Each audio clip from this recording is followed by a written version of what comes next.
श्री कृष्णा। स्वागत है आप सभी का आपके अपने प्रिय चैनल महायोग टीवी में। हर हर महादेव।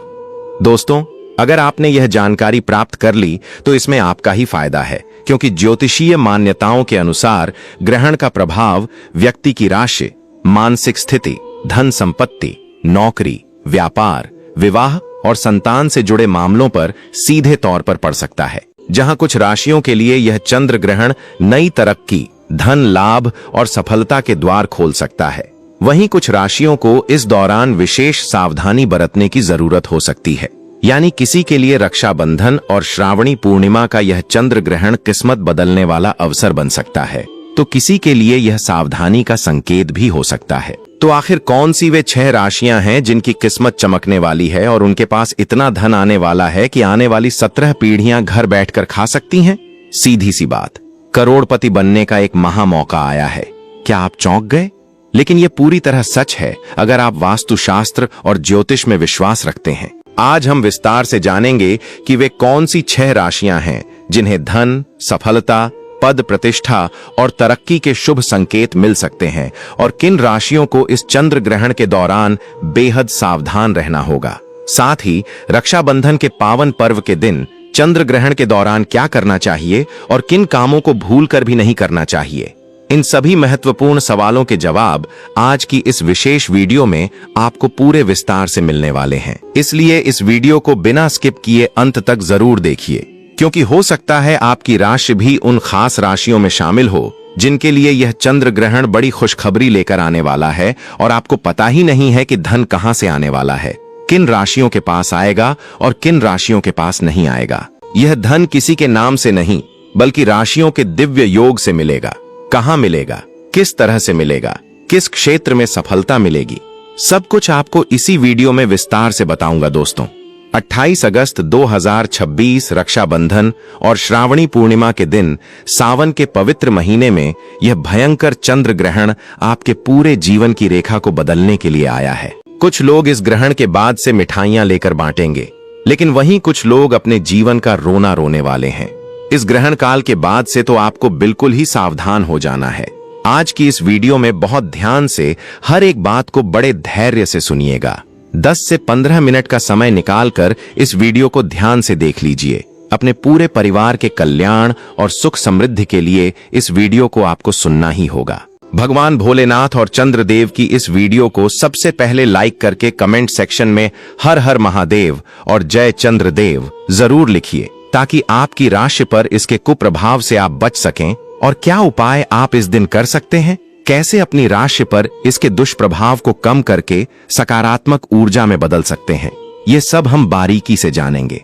यह चंद्र ग्रहण 28 अगस्त 2026 रक्षाबंधन और श्रावणी पूर्णिमा के पावन दिन लगने जा रहा है, और यह चंद्र ग्रहण सावन के महीने में पड़ रहा है। इसीलिए यह बहुत ही खास चंद्र ग्रहण है। आप सभी को मैं सूचित करना चाहूंगा कि यह कोई सामान्य खगोलीय घटना नहीं है। इस दिन आकाश में चंद्रमा और राहु केतु का अनोखा व अद्भुत दृश्य दिखाई देगा। इसीलिए ज्योतिषी, पंडित और वैज्ञानिक दोनों ही दृष्टि से इस घटना का हर कोई बड़ी बेसब्री से इंतजार कर रहा है। पंचांग के अनुसार इस बार रक्षाबंधन की पूर्णिमा तिथि पर यह आंशिक चंद्र ग्रहण लगने जा रहा है। यह ग्रहण अपने साथ कई दुर्लभ संयोग लेकर आया है। ज्योतिष शास्त्र के अनुसार इस चंद्र ग्रहण पर सर्वार्थ सिद्धि योग, अमृत सिद्धि योग और चतुर्ग्रह योग का महानिर्माण हो रहा है। इसका असर पूरी 12 राशियों पर पड़ेगा, लेकिन उन 12 राशियों में से कुल 6 ऐसी परम भाग्यशाली राशियां हैं जिनके भाग्य में भगवान सूर्यदेव, चंद्रदेव और मां लक्ष्मी की असीम कृपा बरसेगी। पैसे रुपये ऐसे घर में आएंगे कि भगाए नहीं भाग पाएंगे। मां लक्ष्मी की असीम कृपा उनके घर में स्थायी रूप से वास करने लगेगी और उनके जीवन में सभी मुसीबतों, कर्जों और मानसिक तनावों से वे इस ग्रहण के बाद पूर्ण रूप से छुटकारा पाने वाले हैं। भगवान भोलेनाथ की कृपा से उनका मुख और भाग्य दोनों सूर्य की तरह चमकने वाला है। ऐसे में इन 6 राशि वालों के करियर और व्यवसाय में बहुत ही बड़ी उन्नति देखने को मिल रही है। उनके घर में धन धान्य की वृद्धि होगी, भाग्य में मजबूती आएगी, और अगर कोई कोर्ट कचहरी का पुराना चक्कर चल रहा है तो सारे मामले अब आपके पक्ष में सुलझने वाले हैं। आने वाला समय इन राशियों के लिए असीम खुशियां और अपार सफलता लेकर आया है। साथ ही इस वीडियो को लाइक करने में बिल्कुल भी कंजूसी मत कीजिएगा। महायोग टीवी चैनल को अभी सब्सक्राइब कर दीजिए ताकि आने वाली जो भी धार्मिक और ज्योतिषीय जानकारी आपके जीवन के लिए उपयोगी है वह सबसे पहले आपके पास पहुंचे, और अपने दोस्तों व रिश्तेदारों के साथ भी इसे शेयर कीजिए ताकि वे भी इस जानकारी का पूरा लाभ उठाकर अपने दुखों को दूर कर सकें। तो चलिए शुरू करते हैं। कौन सी हैं वे 6 भाग्यशाली राशियां जिनका भाग्य अब प्रबल होने वाला है। जैसा कि आप सभी लोगों को पता है कि हमारे हिंदू धर्म में काफी सारे देवी देवताओं की मान्यता है, लेकिन सबसे बड़ा नाम भगवान भोलेनाथ का आता है, जो चंद्रमा को अपने मस्तक पर धारण करते हैं, और हनुमान जी जो शिव जी के ही 11वें रुद्र अवतार हैं, उन्होंने सूर्य को अपने मुख में ले लिया था। ऐसे में जब चंद्रमा पर ग्रहण लगता है तो यह आप सभी की राशियों पर गहरा असर लेकर आता है, और भगवान शिव की कृपा से पूरा संसार संचालित हो रहा है। तो चलिए एक एक करके आप सभी की राशियां बताता हूं। एक बार फिर से याद दिला दूं कि अगर आपने अभी तक वीडियो को लाइक नहीं किया है तो कृपया करके लाइक कर दीजिए, और कमेंट सेक्शन में थ नमः शिवाय जरूर लिखिए। साथ ही इस वीडियो को हर एक जरूरतमंद के साथ शेयर जरूर कीजिएगा। आपका इतना सा सहयोग किसी के कष्टों को दूर करके आपके पापों को काट सकता है और पुण्य की प्राप्ति करा सकता है। सबसे पहली भाग्यशाली राशि जो हमारे पास आ रही है वह है मेष राशि। जी हां दोस्तों, इस चंद्र ग्रहण के बाद से भगवान शिव और चंद्रदेव का पहला महा आशीर्वाद मेष राशि वालों को मिलने जा रहा है। बंद किस्मत का ताला अब खुलने वाला है। व्यापार हो या नौकरी, निश्चित रूप से बड़ा बदलाव होगा। इस चंद्र ग्रहण के बाद आप खुद नोटिस करके देखिएगा कि आपका रुका हुआ व्यापार अचानक दौड़ पड़ेगा। नौकरी कर रहे हैं तो पदोन्नति यानी प्रमोशन और सैलरी में बढ़ोतरी की बहुत बड़ी गुड न्यूज मिलने वाली है। आपके जो दुश्मन अब तक आपके खिलाफ साजिश रच रहे थे, वे आपसे हाथ मिलाना चाहेंगे और दोस्ती का हाथ बढ़ाएंगे। हर दिशा से धन दौलत आपके ऊपर टूटकर बरसेगी, और इतना धन आएगा कि आपने कल्पना भी नहीं की होगी। नया व्यापार शुरू करने के लिए 28 अगस्त के बाद का समय सबसे उत्तम रहेगा। समाज में मान सम्मान और प्रतिष्ठा बढ़ेगी। मेष राशि वालों के लिए यह चंद्र ग्रहण पूरी तरह से बल्ले बल्ले करवाने आया है। इस ग्रहण के बाद से प्रत्येक सोमवार को भगवान भोलेनाथ के मंदिर जाकर एक लोटा गंगा जल और दूध शिवलिंग पर अर्पित करें। दूसरी अद्भुत राशि है मिथुन राशि। मिथुन राशि के जातकों की अब मनचाही सरकारी या प्राइवेट नौकरी लगने वाली है। ज्वाइनिंग लेटर आने वाला है। पुरानी नौकरी में प्रमोशन और मनचाहा ट्रांसफर मिलेगा। अटका हुआ पैसा और सालों से रुका हुआ काम अब बिना किसी बाधा के पूरा होगा। दुर्भाग्य आपको छोड़कर चला जाएगा, और नवग्रहों का ऐसा दिव्य साथ मिलेगा कि राहु केतु की अशुभ दशा अनुकूल हो जाएगी। उधारी का फंसा हुआ पैसा खुद चलकर वापस आएगा। नया वाहन या प्रॉपर्टी खरीदने के जबरदस्त योग बन रहे हैं। मिथुन राशि वाले प्रत्येक सोमवार को किसी भूखी गाय को अपने हाथों से 9 ताजी रोटियां खिलाएं। तीसरी राशि है कन्या राशि।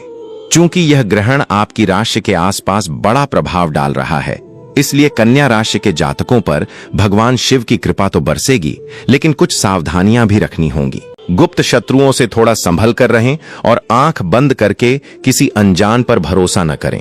रविवार और सोमवार को शिवलिंग पर जल चढ़ाएं तथा काले कुत्ते को 7 रोटियां खिलाएं। इससे सारे विरोधी घुटने टेक देंगे।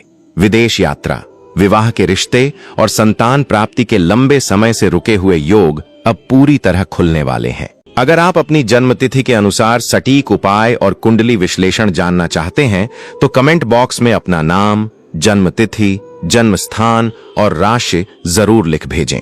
चौथी राशि है धनु राशि। लंबे समय से चल रही गंभीर बीमारियों से अब आपको मुक्ति मिलेगी। स्वास्थ्य उत्तम होगा।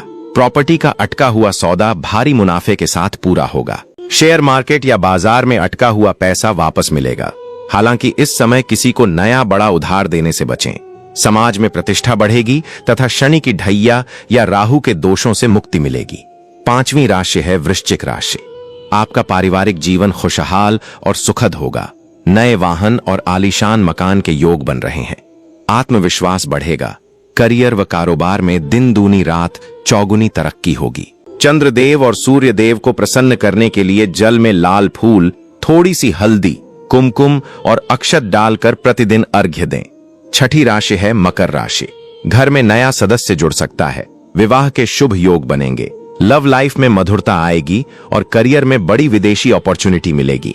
मकर राशि वालों को कोई नया सच्चा मित्र या जीवन साथी मिल सकता है जो जीवन भर हर मोड़ पर साथ निभाएगा। इसके साथ ही दोस्तों, आगे अगर हम बात करें तो ज्योतिष आचार्यों और सिद्ध विद्वानों का स्पष्ट मानना है कि रक्षाबंधन पर लगने वाला यह चंद्र ग्रहण साधारण घटना बिल्कुल नहीं है। इस दिन चंद्रदेव के ऊपर पड़ने वाली राहु केतु की छाया का सीधा असर आपके ग्रह नक्षत्रों की चाल पर होने वाला है। जिन 6 खुशकिस्मत राशियों के बारे में हमने बात की, उनके जीवन में तो धन, संपत्ति, पद, प्रतिष्ठा और समृद्धि की ऐसी वर्षा होगी कि जिसकी उन्होंने कभी कल्पना भी नहीं की होगी। लेकिन इसके साथ ही अन्य सभी 12 राशियों के जातकों को ग्रहण काल के दौरान और ग्रहण के तुरंत बाद कुछ विशेष महा उपाय जरूर करने चाहिए, ताकि अगर आपकी कुंडली में चंद्र दोष, पितृ दोष या राहु केतु का कोई दुष्प्रभाव चल रहा हो तो वह पूरी तरह से समाप्त हो जाए और जीवन में शुभता का आगमन हो। चंद्र ग्रहण की समाप्ति के ठीक बाद घर के मुख्य द्वार पर थोड़ा सा गंगा जल छिड़कें और मुख्य द्वार के दोनों तरफ हल्दी व कुमकुम से स्वास्तिक का चिन्ह अवश्य बनाएं। इससे घर के भीतर नकारात्मक ऊर्जा का प्रवेश रुक जाता है और मां लक्ष्मी का स्थायी वास आपके निवास स्थान पर होने लगता है। साथ ही रक्षाबंधन के इस पावन पर्व पर जब बहनें अपने भाइयों की कलाई पर रक्षा सूत्र यानी राखी बांधें, तो रक्षा सूत्र बांधने से पहले भगवान श्री हरि विष्णु और भगवान भोलेनाथ के चरणों में एक राखी अवश्य अर्पित करें। इसके बाद ही अपने भाई की कलाई पर राखी बांधें और भाई अपनी सामर्थ्य के अनुसार बहन को उपहार में सफेद वस्तुएं जैसे चांदी का सिक्का, चावल या सफेद मिठाई भेंट स्वरूप जरूर दें। ऐसा करने से चंद्रदेव का आशीर्वाद दोनों भाई बहन के जीवन पर सदा बना रहता है और आर्थिक स्थिति दिन प्रतिदिन मजबूत होती चली जाती है। जिन जातकों को व्यापार में लगातार घाटा हो रहा है या नौकरी में तरक्की नहीं मिल पा रही है, वे ग्रहण समाप्त होने के बाद शाम के समय किसी पीपल के पेड़ के नीचे चौमुखी दीपक जलाएं और भगवान शिव के पंचाक्षरी मंत्र धे नमः शिवाय का 108 बार जाप करें। इस छोटे से महा उपाय से आपके ऊपर आए सभी संकट, कर्ज का बोझ और मानसिक तनाव तुरंत दूर होने लगेंगे। इसके अलावा अन्य राशियों जैसे वृषभ, कर्क, सिंह, तुला, कुंभ और मीन राशि के जातकों को भी इस दौरान संयम बरतने की विशेष सलाह दी जाती है। कर्क और सिंह राशि के जातकों को अपने खान पान पर नियंत्रण रखना होगा तथा वाणी में मधुरता बनाए रखनी होगी, क्योंकि क्रोध में लिया गया कोई भी फैसला आपकी आर्थिक स्थिति को प्रभावित कर सकता है। तुला और वृषभ राशि वालों को अचानक यात्राएं करनी पड़ सकती हैं, इसलिए वाहन चलाते समय पूर्ण सावधानी बरतें और अपने बजट का विशेष ध्यान रखें। कुंभ और मीन राशि वालों को स्वास्थ्य संबंधी छोटी मोटी समस्याओं का सामना करना पड़ सकता है, अतः योग और ध्यान का सहारा लें तथा प्रतिदिन महामृत्युंजय मंत्र का जाप करें। वास्तुशास्त्र के अनुसार ग्रहण के तुरंत बाद घर की पूरी तरह से साफ सफाई करें। विशेषकर ईशान कोण यानी उत्तर पूर्व दिशा को स्वच्छ रखें और वहां कपूर जलाकर पूरे घर में उसकी धूनी दें, ताकि घर की नकारात्मकता नष्ट हो जाए और सकारात्मक तरंगों का प्रवाह बढ़े। इसके साथ ही इस पावन दिन पर तिल, गुड़, वस्त्र, अनाज और चांदी की वस्तुओं का दान करने से कई जन्मों के पापों का क्षय होता है और अक्षय पुण्य की प्राप्ति होती है। इसके अतिरिक्त दोस्तों, चंद्र ग्रहण के समय लगने वाले सूतक काल की समय सीमा और इसके धार्मिक नियमों पर ध्यान देना भी अत्यंत अनिवार्य है। पंचांग के अनुसार चंद्र ग्रहण का सूतक काल ग्रहण शुरू होने से ठीक 9 घंटे पहले प्रारंभ हो जाता है। सूतक काल के दौरान किसी भी प्रकार के मांगलिक कार्य, देव पूजा, मूर्तियों को स्पर्श करना या नए कार्यों की शुरुआत करना पूरी तरह से वर्जित माना गया है। मंदिरों के कपाट सूतक काल शुरू होते ही बंद कर दिए जाते हैं। हालांकि रोगी, वृद्धों, बच्चों और गर्भवती महिलाओं पर सूतक काल के कड़े नियम लागू नहीं होते। वे अपनी आवश्यकता अनुसार खान पान और दवाइयों का सेवन कर सकते हैं। इसके साथ ही ग्रहण काल के समय यदि आप कोई मंत्र सिद्ध करना चाहते हैं या इष्ट देव की कृपा प्राप्त करना चाहते हैं, तो यह समय किसी महावरदान से कम नहीं है। ग्रहण काल में मौन रहकर दे सोमाय नमः, दे चंद्रमसे नमः या गायत्री मंत्र का मानसिक जाप करने से साधक को करोड़ गुना फल प्राप्त होता है। जिन लोगों की कुंडली में चंद्र राहु की युति के कारण ग्रहण दोष बना हुआ है या जिनकी मानसिक स्थिति अक्सर तनावग्रस्त रहती है, डिप्रेशन या अनिद्रा की समस्या रहती है, उन्हें इस ग्रहण काल के दौरान चंद्र कवच का पाठ अवश्य करना चाहिए। इसके साथ ही ग्रहण समाप्त होने के उपरांत घर के हर कोने में गंगा जल, गुलाल और केसर का छिड़काव करने से वास्तु दोष पूरी तरह मिट जाते हैं। जो लोग लंबे समय से भूमि, भवन या नए वाहन के क्रय विक्रय को लेकर कानूनी अड़चनों में फंसे हुए हैं, उन्हें ग्रहण समाप्ति के बाद शाम के समय हनुमान मंदिर में जाकर चमेली के तेल का दीपक जलाना चाहिए और बजरंग बाण का पाठ करना चाहिए। ऐसा करने से मंगल और सूर्य का बल प्राप्त होता है और हर प्रकार के भूमि विवाद तुरंत सुलझ जाते हैं। जिन जातकों के विवाह में बार बार बाधाएं आ रही हैं या रिश्ते पक्के होकर टूट जाते हैं, उन्हें ग्रहण के बाद किसी गरीब कन्या या ब्राह्मण को पीले वस्त्र, चना दाल, हल्दी की गांठें और सफेद चंदन का दान देना चाहिए। ऐसा करने से गुरु और चंद्रमा का शुभ योग बनता है, जिससे अतिशीघ्र विवाह के सुंदर और मनचाहे प्रस्ताव आने शुरू हो जाते हैं। इसके अलावा जो छात्र छात्राएं प्रतियोगी परीक्षाओं या उच्च शिक्षा की तैयारी कर रहे हैं और पढ़ाई में मन नहीं लग रहा है, उन्हें ग्रहण काल समाप्त होने के बाद मां सरस्वती के चरणों में एक सफेद पुष्प चढ़ाकर थे ऐ सरस्वत्यै नमः का 108 बार जाप करना चाहिए और अपनी अध्ययन सामग्री या किताबों पर केसर से स्वास्तिक बनाना चाहिए। इससे स्मरण शक्ति तीव्र होती है और परीक्षाओं में अपार सफलता प्राप्त होती है। व्यापारिक दृष्टिकोण से देखा जाए तो चंद्र ग्रहण के बाद यदि व्यापारी वर्ग अपनी तिजोरी या गल्ले में लाल कपड़े में बांधकर एकाक्षी नारियल, 5 गोमती चक्र और 11 कौड़ियां स्थापित करते हैं तो उनके व्यवसाय में मां लक्ष्मी की असीम कृपा से दिन दूनी रात चौगुनी वृद्धि होने लगती है और ग्राहकों का आगमन तेजी से बढ़ने लगता है। रक्षाबंधन और चंद्र ग्रहण का यह समय धार्मिक मान्यताओं से बहुत गहराई से जुड़ा है। खासकर जब घर में कोई गर्भवती महिला होती है तो परिवार के बड़े बुजुर्ग कई सावधानियां बरतने की सलाह देते हैं। माना जाता है कि ग्रहण के दौरान गर्भवती महिला को बिना किसी जरूरी काम के घर से बाहर नहीं निकलना चाहिए। ग्रहण के समय सीधे आकाश या चंद्रमा को न देखें। परंपरा के अनुसार इस समय सिलाई, कढ़ाई, बुनाई या किसी भी तरह की नुकीली चीज जैसे चाकू, कैंची, सुई आदि का इस्तेमाल नहीं करना चाहिए। ऐसी मान्यता है कि इससे गर्भ में पल रहे शिशु पर गलत असर पड़ सकता है। हालांकि इसका कोई पक्का वैज्ञानिक प्रमाण नहीं है, फिर भी धार्मिक दृष्टिकोण से लोग एहतियात बरतते हैं। इस दौरान शांत होकर आराम करना चाहिए, मन में भगवान का ध्यान करना चाहिए, ध नमः शिवाय का जाप करना चाहिए या फिर मनपसंद भजन सुनना चाहिए। अगर गर्भवती महिला को भूख लगे या डॉक्टर की सलाह हो तो स्वास्थ्य सबसे पहली प्राथमिकता है। उन्हें समय पर पौष्टिक भोजन, दवाइयां और पानी लेते रहना चाहिए। लंबे समय तक भूखा प्यासा रहना सेहत के लिए ठीक नहीं है। ग्रहण से पहले ही भोजन और पीने के पानी में तुलसी का पत्ता रख दिया जाता है। चंद्र ग्रहण समाप्त होने के बाद 28 अगस्त को दोपहर के समय स्नान करें, स्वच्छ कपड़े पहनें, पूरे घर और पूजा स्थल पर गंगा जल छिड़कें और फिर मंदिर में दीप जलाकर दान पुण्य करें। गर्भवती महिला को बेवजह डराने या किसी भी तरह के अंधविश्वास से चिंता में डालने की बिल्कुल जरूरत नहीं है, क्योंकि तनाव का बुरा असर मां और बच्चे दोनों पर पड़ता है। परिवार का फर्ज है कि उन्हें आरामदायक और सकारात्मक माहौल दें।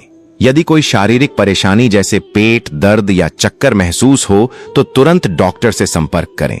आस्था और स्वास्थ्य दोनों में संतुलन बनाकर चलना ही सबसे बड़ी समझदारी है। शास्त्रों में यह भी बताया गया है कि ग्रहण के दौरान की गई भक्ति, मंत्र जाप और दान का फल सामान्य दिनों की तुलना में 1000 गुना अधिक प्राप्त होता है। इसीलिए किसी भी प्रकार के भय या भ्रम में आने की बिल्कुल आवश्यकता नहीं है। बस अपने मन में ईश्वर के प्रति पूर्ण श्रद्धा और विश्वास बनाए रखें, क्योंकि जब भगवान भोलेनाथ और चंद्रदेव की कृपा आपके ऊपर होगी तो दुनिया की कोई भी ताकत आपको सफल होने से नहीं रोक सकती। रक्षाबंधन के पावन पर्व पर चंद्र ग्रहण का सूतक और प्रभाव समाप्त होने के बाद बहनें अपने भाइयों की कलाई पर रक्षा सूत्र बांधें, गरीबों को अन्न, तिल और वस्त्र का दान दें तथा भगवान भोलेनाथ का आशीर्वाद लें। सनातन धर्म, ज्योतिष, वास्तुशास्त्र और ग्रह नक्षत्रों से जुड़ी ऐसी ही सत्य, सटीक और प्रामाणिक जानकारियों के लिए आपके अपने पसंदीदा चैनल महायोग टीवी को अभी सब्सक्राइब करें। इस वीडियो को अपने सभी मित्रों, परिवारजनों और रिश्तेदारों के साथ ज्यादा से ज्यादा शेयर करें ताकि वे भी इस दिव्य जानकारी का लाभ उठा सकें। और कमेंट बॉक्स में पूरे भक्ति भाव से एक बार फिर लिखें, हर हर महादेव। जय चंद्रदेव, जय श्री कृष्णा और जय मां लक्ष्मी। और कमेंट बॉक्स में पूरे भक्ति भाव से एक बार फिर लिखें, हर हर महादेव, जय चंद्रदेव, जय श्री कृष्णा और जय मां लक्ष्मी। आगे अगर हम बात करें तो ज्योतिष शास्त्र और पुराणों में इस बात का स्पष्ट वर्णन मिलता है कि रक्षाबंधन और पूर्णिमा तिथि के दिन लगने वाला चंद्र ग्रहण केवल एक खगोलीय या ज्योतिषीय घटना नहीं है, बल्कि यह हमारे जीवन के आध्यात्मिक और भौतिक दोनों पहलुओं को गहराई से प्रभावित करता है। चंद्रदेव को नवग्रहों में मन का कारक माना गया है। शास्त्रों में कहा गया है कि चंद्रमा मनसो जातश्चक्षोः सूर्यो अजायत, यानी चंद्रमा मनुष्य के मन, भावनाओं, मानसिक शांति और विचार प्रक्रिया का संचालन करते हैं। इसीलिए जब चंद्रदेव पर ग्रहण की छाया पड़ती है तो इसका सबसे पहला और सीधा असर हमारे मन और मस्तिष्क पर दिखाई देता है। इस दौरान व्यक्ति को बिना किसी कारण के घबराहट, अकारण तनाव, अनिद्रा या निर्णय लेने में दुविधा का सामना करना पड़ सकता है। परंतु जो लोग इस समय का सही उपयोग करते हैं वे अपनी मानसिक शक्तियों को जागृत करके अपार आध्यात्मिक और भौतिक सफलता प्राप्त कर सकते हैं। ज्योतिष आचार्यों का कहना है कि 28 अगस्त 2026 के इस महाग्रहण के समय राहु और केतु का प्रभाव विशेष रूप से प्रभावी रहेगा। राहु को आकस्मिक धन लाभ, शेयर बाजार, राजनीति और विदेशी संपर्कों का कारक माना जाता है, जबकि केतु मोक्ष, अध्यात्म, शोध और गुप्त विद्याओं के स्वामी हैं। यही कारण है कि जब ग्रहण के दौरान सर्वार्थ सिद्धि और अमृत सिद्धि योग का निर्माण हो रहा है तो मेष, मिथुन, कन्या, धनु, वृश्चिक और मकर राशि वाले जातकों को अचानक से भारी धन लाभ के योग बनने वाले हैं। यदि आपका कोई व्यवसाय रुका हुआ था या किसी सरकारी तंत्र में आपकी कोई फाइल लंबे समय से अटकी हुई थी, तो ग्रहण काल समाप्त होने के साथ ही आपके सभी मार्ग स्वतः ही प्रशस्त होने लगेंगे। व्यापारिक और आर्थिक समृद्धि के लिए शास्त्रों में कुछ ऐसे विशेष और गुप्त तंत्र मंत्र व वास्तु उपायों का वर्णन है जिन्हें यदि इस ग्रहण काल के दौरान या तुरंत बाद किया जाए तो व्यक्ति को कभी भी दरिद्रता का सामना नहीं करना पड़ता। ग्रहण काल के समय अपने घर के मुख्य पूजा स्थल में लाल कपड़े के ऊपर एक श्रीयंत्र और 11 गोमती चक्र स्थापित करें। ग्रहण के दौरान मौन रहकर मां लक्ष्मी के सिद्ध बीज मंत्र ठ श्रीम ह्रीम क्लीम श्रीम महालक्ष्म्याय नमः या थ नमः शिवाय का लगातार मानसिक जाप करते रहें। ध्यान रखें कि ग्रहण काल में मंत्रों का जाप बोलकर नहीं बल्कि मन ही मन किया जाता है। ग्रहण समाप्त होने के तुरंत बाद इन गोमती चक्रों को और श्रीयंत्र को गंगा जल से स्नान कराकर अपनी तिजोरी या धन रखने के स्थान पर रख दें। ऐसा करने से आपकी तिजोरी हमेशा धन धान्य से भरी रहेगी और व्यापार में ग्राहकों की भारी आवक देखने को मिलेगी। इसके अलावा जिन लोगों के जीवन में लंबे समय से पितृदोष या काल सर्प दोष की वजह से रुकावटें आ रही हैं, जैसे विवाह तय न होना, संतान होने में बाधा आना या घर में आए दिन बीमारियां और कलह बना रहना, उनके लिए रक्षाबंधन का यह चंद्र ग्रहण एक अत्यंत दुर्लभ और अचूक अवसर लेकर आया है। ग्रहण काल समाप्त होने के बाद किसी पवित्र नदी या कुंड में स्नान करें या फिर अपने घर पर ही नहाने के पानी में थोड़ा सा गंगा जल और काले तिल मिलाकर स्नान करें। इसके बाद किसी योग्य ब्राह्मण या जरूरतमंद व्यक्ति को उड़द की दाल, काले तिल, चावल, चीनी, सफेद वस्त्र और चांदी की वस्तु का दान करें। इस दान से राहु, केतु और शनि के सभी अशुभ प्रभाव पल भर में शांत हो जाते हैं और पितरों का महा आशीर्वाद परिवार पर बरसने लगता है। सामाजिक और पारिवारिक दृष्टिकोण से देखें तो रक्षाबंधन का त्योहार भाई और बहन के पवित्र प्रेम और अटूट बंधन का प्रतीक है। चूंकि इस बार भद्रा और चंद्र ग्रहण का योग बन रहा है, इसलिए बहनों को अपने भाइयों की कलाई पर रक्षा सूत्र बांधते समय विशेष शुभ मुहूर्त का ध्यान रखना चाहिए। ग्रहण के सूतक काल की समाप्ति के पश्चात जब पूरे घर की शुद्धि हो जाए, मंदिर में दीप प्रज्वलित कर लिया जाए, तब बहनें अपने भाई के माथे पर रोली और अक्षत का तिलक लगाएं। उनके दाहिने हाथ की कलाई पर रक्षा सूत्र बांधें और उनका मुंह मीठा कराएं। भाई अपनी बहनों को रक्षा का वचन देने के साथ साथ उनका सम्मान करें और अपनी सामर्थ्य के अनुसार उन्हें उपहार स्वरूप वस्तुएं भेंट करें। ऐसा करने से भाई और बहन दोनों के जीवन में चंद्रदेव की असीम कृपा से सुख, शांति और समृद्धि सदा बनी रहती है। गर्भवती महिलाओं के लिए भी इस दिन विशेष नियमों का पालन करना अत्यंत हितकारी माना गया है। हालांकि विज्ञान इस बात को प्रत्यक्ष रूप से स्वीकार नहीं करता, परंतु प्राचीन वैदिक परंपराओं और आयुर्वेद के अनुसार ग्रहण के समय निकलने वाली सूक्ष्म तरंगें वातावरण को प्रभावित करती हैं। इसलिए गर्भवती महिलाओं को सलाह दी जाती है कि वे ग्रहण के समय घर के अंदर ही रहें, भगवान नाम का स्मरण करें, सुंदरकांड या हनुमान चालीसा का पाठ सुनें और अपने मन को पूर्णतः शांत रखें। किसी भी प्रकार के नकारात्मक विचार या डर को अपने मन में स्थान न दें, क्योंकि मां के सकारात्मक भाव ही गर्भस्थ शिशु के मानसिक और शारीरिक स्वास्थ्य की सबसे बड़ी कुंजी हैं। शास्त्रों में यह स्पष्ट कहा गया है कि विश्वासो फलदायकः, यानी आपकी भावना और ईश्वर के प्रति आपका विश्वास ही आपको सर्वश्रेष्ठ फल प्रदान करता है। जो जातक इस पावन दिन पर भक्ति भाव से भगवान भोलेनाथ, माता पार्वती, चंद्रदेव और मां लक्ष्मी का ध्यान करेंगे, उनके जीवन के सारे कष्ट, दरिद्रता और बाधाएं इस चंद्र ग्रहण के साथ ही समाप्त हो जाएंगी और उनके जीवन में एक नए स्वर्ण युग का आरंभ होगा। सनातन धर्म, वेद पुराण, वास्तुशास्त्र, हस्तरेखा और ग्रह नक्षत्रों से जुड़ी ऐसी ही सत्य, सटीक, पौराणिक और प्रामाणिक जानकारियों को निरंतर प्राप्त करने के लिए आपके अपने पसंदीदा चैनल महायोग टीवी को अभी सब्सक्राइब करें। इस ज्ञानवर्धक और कल्याणकारी वीडियो को अपने दोस्तों, परिवारजनों और सभी प्रियजनों के साथ ज्यादा से ज्यादा शेयर करें ताकि हर कोई इसका लाभ उठा सके। और कमेंट सेक्शन में पूरे श्रद्धा भाव से एक बार फिर से जयकारा लगाएं। हर हर महादेव, जय चंद्रदेव, जय श्री कृष्णा, जय हनुमान और जय मां लक्ष्मी।